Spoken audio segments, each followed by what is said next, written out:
está la grabación y la transcripción. Listo, muy buenas tardes. Vamos a hacer un gran debate sobre la educación rural en Colombia, los desafíos, los avances y las oportunidades que se tienen que tener en cuenta, clave para una buena educación que sea equitativa. Entonces, como moderador, vamos a guiar entonces en esta educación rural en Colombia, una realidad marcada por desigualdades en cobertura, calidad y recursos en comparación con las zonas urbanas. Analizaremos los avances alcanzados desde el año 2000, cómo los modelos educativos flexibles, los proyectos pedagógicos y productivos, la etnoeducación y los centros regionales de educación superior, así como los principales desafíos que persisten. Iniciemos con Javier. Eh, Compañero, ¿cómo valora la contribución de los modelos educativos flexibles en zonas rurales? Bueno, primero que todo, buenas noches para todos. Es un placer estar con ustedes acá acompañándoles con este bonito debate que creo que es muy significativo para toda la población colombiana. Podemos orientar que los modelos educativos son flexibles, entre ellos, pues digamos que profundizando sobre el tema de telesecundaria, el cual es una escuela nueva, significativa realmente, en el sistema de aprendizaje, que es algo tutorial, que ha sido determinante para garantizar, digamos que el aprendizaje de los niños, los jóvenes y algunos adultos mayores, incluso, pues específicamente más que todo en las zonas rurales, que podemos acceder a grados de secundaria y media, ¿no? Incluso podemos determinar que incluso en lugares donde el sistema escolar tradicional no tiene cobertura, eh, es un poco complejo realmente, es un poco fuerte para el tema del gobierno, ya sea el presidente que está en este momento o los que han pasado por ese sistema. Ha sido digamos que un déficit poderle cumplir a toda la ciudadanía colombiana, pues porque como todos sabemos, digamos que Colombia es muy grande y también existen poblaciones rurales, incluso indígenas, que no pueden tener como este privilegio estudiantil, ¿no? Adicional a esto, pues quería mencionarles que la telesecundaria está dirigida a jóvenes de 10 a 18 años, según lo poco que pude determinar o leer. Sin embargo, acá cabe destacar que también digamos que hay personas de la tercera edad, como lo dije anteriormente, pueden ser de 50, 60 años, que también adquieren este conocimiento por medio de estos docentes que se transportan en las zonas rurales. Por otra parte, eh, podemos aportar también que esto cubre mucho lo que son los grados de sexto a noveno grado. Esta experiencia ha sido muy exitosa en instituciones como la Escuela Normal Superior de Monterrey, eh, y una institución técnica diversificada, que básicamente fue lo poquito o mucho que pude leer. Asimismo, los modelos de escuela nueva, podemos atender que los estudiantes, también en esta edad me refiero a la gente de población con una edad determinante, ya mayor, que también ha tenido como ese privilegio, lo digo privilegio porque no todos asumen este reto de querer aprender, ¿no? Y pues básicamente han asumido este rol o este reto importante. Con esta metodología también basada en el aprendizaje activo, los proyectos productivos y guiados, sí, guiados más que todo por el gobierno, han sido muy importantes y muy basados para que nuestra población colombiana tenga una riqueza, si podemos llamarlo así, eh, cognitiva, ya sea en la primaria, en la secundaria, pero que sea algo significativo para contextualizar todo este ambiente escolar que cada uno como deber o derecho como ciudadano deberemos tener. Gracias. Muchas gracias a ti, Javier, por esa gran intervención, esas grandes ideas y muy interesante. Listo, pasaremos entonces con Julián. ¿Qué papel desempeñan los proyectos pedagógicos y productivos y los programas de apoyo a la permanencia escolar? Muy buenas noches para todos los participantes, para las personas observadores y espectadores que nos verán. Los proyectos pedagógicos y productivos en tanto la escolaridad urbana como rural son muy fundamentales, ya que pues digamos acá en el municipio en el que yo vivo, Gachancipá, cerca de Bogotá, no se sufre tanto por conectividad en la zona rural porque pues es una zona central, no tan aislada, digamos, de la zona potencial en comunicación a lo que es el centro del país y más la capital. Pero sí hay sitios donde se sufre. Acá se hace una iniciativa muy buena para las escuelas rurales de básica primaria, en la cual los estudiantes de la básica secundaria de la zona urbana van un día entre semana en horas de la tarde, en horas de la mañana, dependiendo su horario. Van a prestar ayuda a estas escuelas en cuanto a una manera de instrucción, de guía, como de tutores, por decirlo de alguna manera, en este campo. Entonces ellos ayudan a que esa falta de conectividad, de acceso a la información, al aprendizaje, por falta, digamos, de los niños, de los padres, al ser rural, no se cuenta con internet y todo lo consecuente, pues, digamos, se supla un poquito con estas ayudas de los tutores de la básica secundaria. En cuanto a los proyectos productivos, estas escuelas rurales usan mucho lo que es pues el mismo apoyo del trabajo del campo para tener un sostenimiento y generar como un fondo educativo entre los padres de familia, el cual busca generar como un banco, por decirlo de alguna manera, para solventar estas inconvenientes a la conectividad. Por ejemplo, los padres en las escuelas, entre todos compran un servicio de internet para que los niños puedan acceder, ¿sí? También hay una buena iniciativa por parte de las alcaldías municipales, que acá se llama la biblioteca móvil. Entonces es un vehículo adaptado donde tienen acceso a internet, libros, computadores, que también se suple y va, digamos, circulando por las escuelas rurales, que es muy bueno. Pues ya que hace un tiempo el porcentaje de analfabetismo en las escuelas rurales alcanzaba más o menos para el 2019-2020, época de pandemia. 2021 alcanzó a estar sobre un 16,8%. Entonces pues digamos que siempre se notó esa pandemia, esa falta de conectividad, ese ausentismo también de los estudiantes, que fue muy afectado y donde después de pandemia entró más estos proyectos productivos y de permanencia escolar a ser más fuertes, porque era una situación que no estaba preparada el sistema educativo y tuvo que llegar a combatirlo de alguna manera. Y entraron estas modalidades de tutores de básica secundaria, la biblioteca móvil y mejor acceso y más inversión a la infraestructura escolar rural.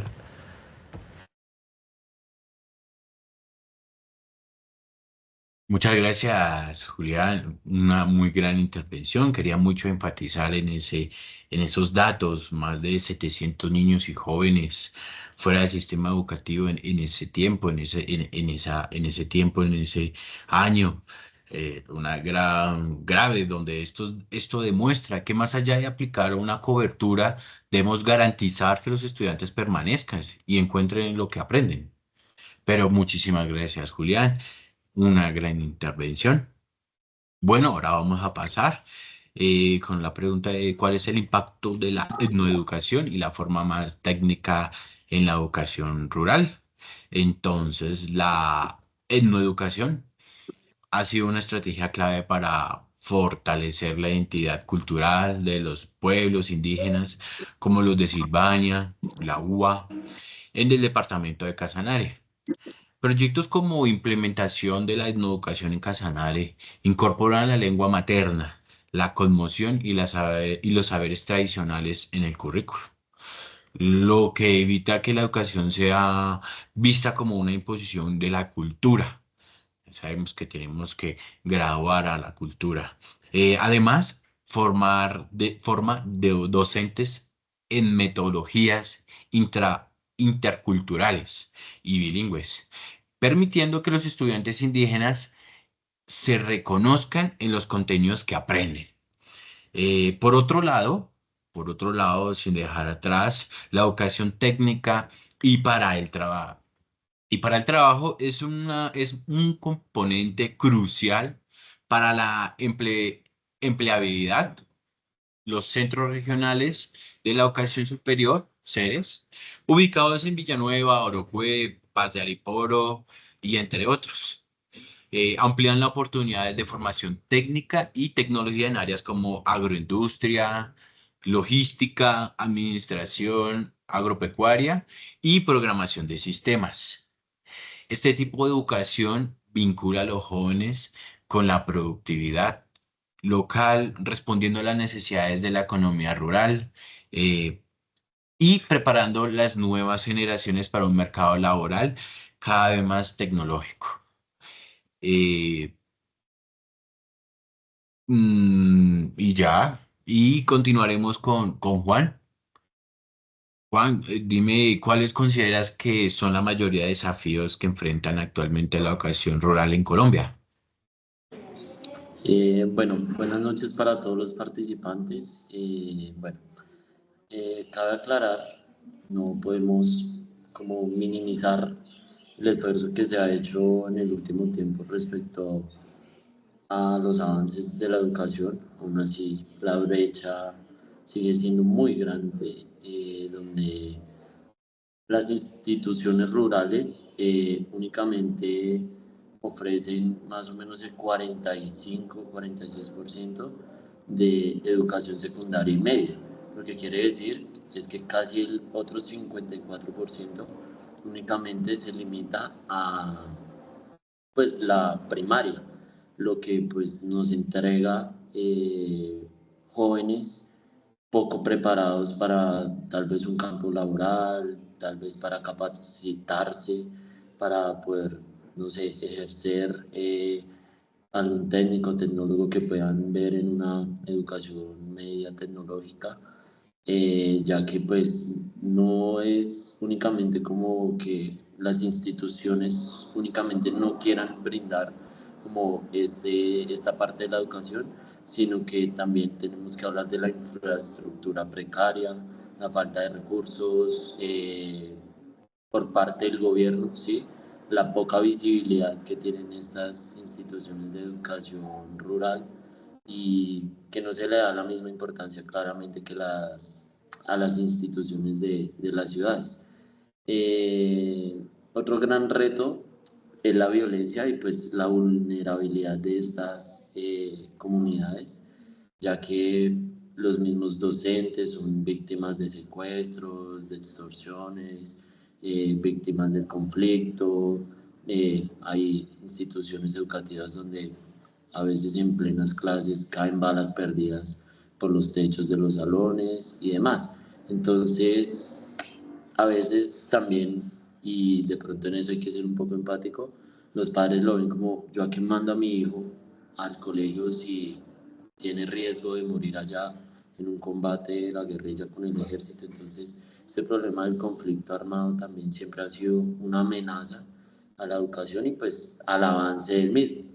Eh, y pues de allí se infiere que es necesario crear una dirección especializada dentro del Ministerio de Educación que únicamente vele y atienda pues las necesidades en particular de las instituciones rurales y pues aumentar los presupuestos y fortalecer en todos los aspectos antes mencionados en donde sí hay clara debilidad y pues eso es lo que pues creo que tenemos en cuanto a desafíos en la educación en Colombia.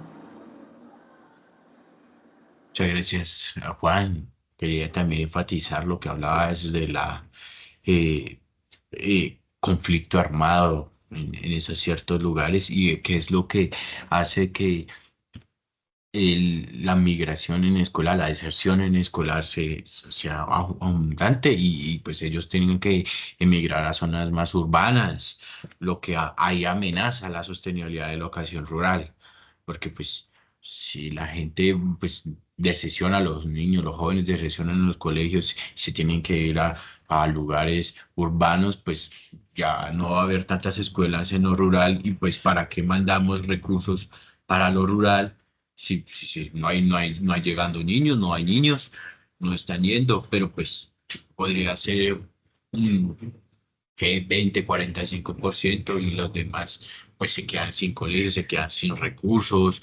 Entonces esa escasez de recursos y bajo financiamiento en la política, entonces eso es complicadísimo. Muchas gracias, Juan. Tienes un aporte muy, muy, pero muy bueno.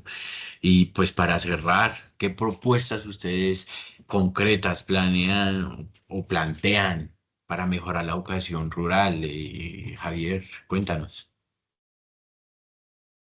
Bueno, digamos que podemos enfatizar mucho, fortalecer como los modelos educativos flexibles, me- con más inversión de pronto como en lo tecnológico, podríamos decirlo, aunque yo sé que es un poco complejo, pero pues sí hacer un aporte significativo, de pronto bajar presupuestos en otros lados, e invertir más en la educación para estas zonas rurales que son muy significativas y de pronto violentadas por el tema que decía el compañero, por el tema de la guerra que a veces es injusta y lastimosamente hay niños que viven en zonas alejadas y tienen que pagar por estos conflictos.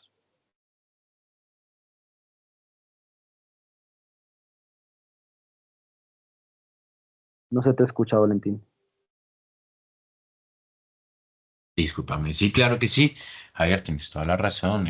Hay que fortalecer esos medios educativos flexibles, con más tecnología, capacitación de docentes, materiales. Tienes toda la razón. Julián, dinos tú, ¿qué podrías, qué propuestas plantearías?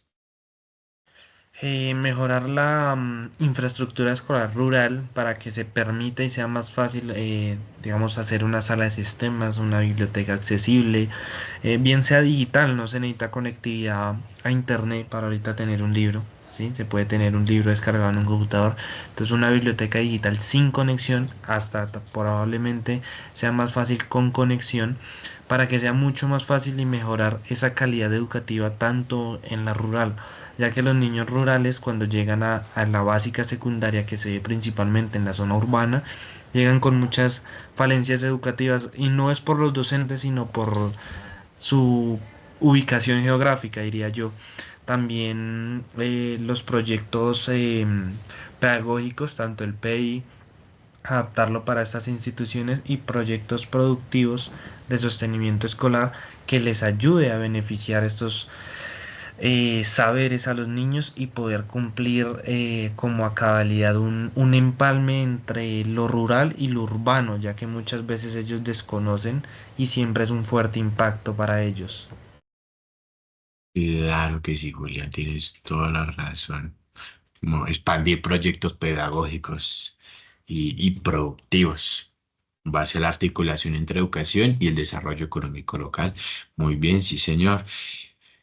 Por mi parte, yo tengo que decir que potenciar la etnoeducación y conciliar con nuevas ofertas académicas alineadas con las necesidades del campo colombiano, incorporar nuevos programas académicos, crear unas licenciaturas o posgrados en etnoeducación. También podría alinearse con contextos territoriales. Se podrían identificar prioridades del lugar, revitalizando de lenguas, agroecología ancestral, manejo de alimentos tradicionales, tejido, eh, fortalecimiento de algunas instituciones que colaboren con estos pequeños técnicos y tecnólogos para que puedan formar jóvenes muy desarrollados en el tema laboral. Y cuéntanos, Juan Camilo, ¿cuál sería tu tu propuesta o participar. Bueno, yo creo que inicialmente la base de lo que terminé diciendo ahorita, hay que, o sea, hay que incrementar la inversión pública. O sea, claramente todo lo que han dicho ustedes parte de un principio y es la inversión, tanto para mejorar los programas educativos, los proyectos pedagógicos, para poder brindar más programas académicos, mejor infraestructura y demás. Lo principal es tener el dinero para hacerlo y pues la inversión pública es la que se debe encargar de eso. Eh, Además, cerrar esta brecha digital que prácticamente se ha convertido en que el Internet y el avance tecnológico es únicamente para la ciudad y claramente no debe ser así. Debe haber más acceso para ellos y todo el tema de las políticas públicas que hagan que no sean una comunidad como tan escondida, como tan poco vista y más bien como que levantemos el tapete, metámoslos ahí abajo y que nadie se queje, porque realmente es una necesidad que las zonas rurales del país avancen a la par de las grandes ciudades, porque realmente las grandes ciudades dependen del avance del campo. Claramente, veámoslo desde el lado, si no hay campo, pues en la ciudad no se come. Sencillamente dependemos nosotros más que ellos y claramente dándoles mejores herramientas para capacitarse, pues podemos tener una mejor, no sé, una brecha menor entre el desempleo, la falta de educación y demás problemas que pues acabamos de mencionar. Todo eso a través de la inversión pública. Vale, Juan Camilo, muy, pero muy buena intervención. En conclusión, la educación rural en Colombia necesita un enfoque integral que combine el acceso, permanencia, pertinencia cultural y formación para el trabajo. Solo así podremos cerrar la brecha educativa y garantizar la igualdad de oportunidades para comunidades rurales. Bueno, si no es más, esto es todo. Muchísimas gracias. Gracias a ustedes, muy buenas noches. Ustedes muchas gracias Bueno, por su intervención.